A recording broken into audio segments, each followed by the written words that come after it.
As a child I only know there is police, grow up in very rural village. My parents were teachers, I lived with them in village and attend village's small school. I attend to the middle school, after parents transferred to hometown in the south.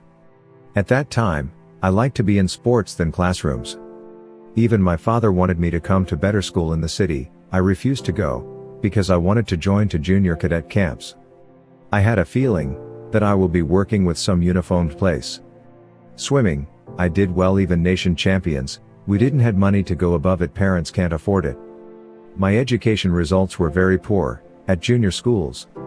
Then I attend to high school in the city, I realized it's not that hard to do the book studies. So I did very well in the high school. This is 1960s, having a 10 years of education is a privilege. In the city I got to know something about police, army, navy. With the interest I try to find out more about recruitment, eventually I just apply as an officer cadet in the army. It's a ceremonial army at that time.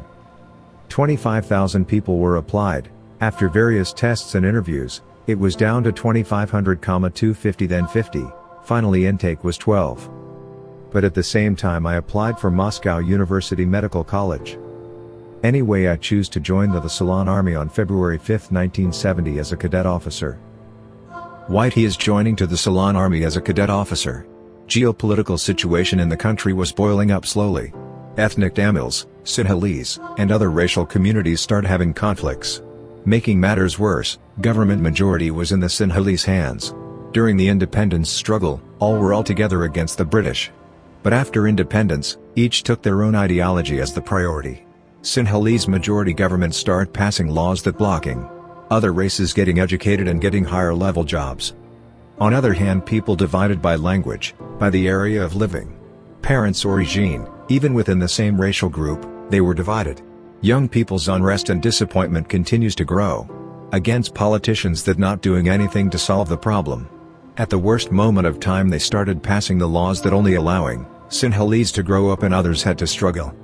Well, that's the people's point of view. As per the government's point of view, India is on the peak of the nationalism. India already at war with Pakistan and China. Ethnic conflicts all over the nation. It's a mess. As a small nation with basically no military power, they had only two choice: give up to India or boost own majority. Assuming minorities will adapt or leave, government passed the Ceylon Citizenship Act and Sinhala Only Act, basically blocking the Tamil and other minorities gaining anything from the government or its services. In 1970s young people start rising up against these laws. Various groups were formed, some young men started to take lead on the protests. One of a prominent figure was Velapalai Prabhakaran, aka Prabha.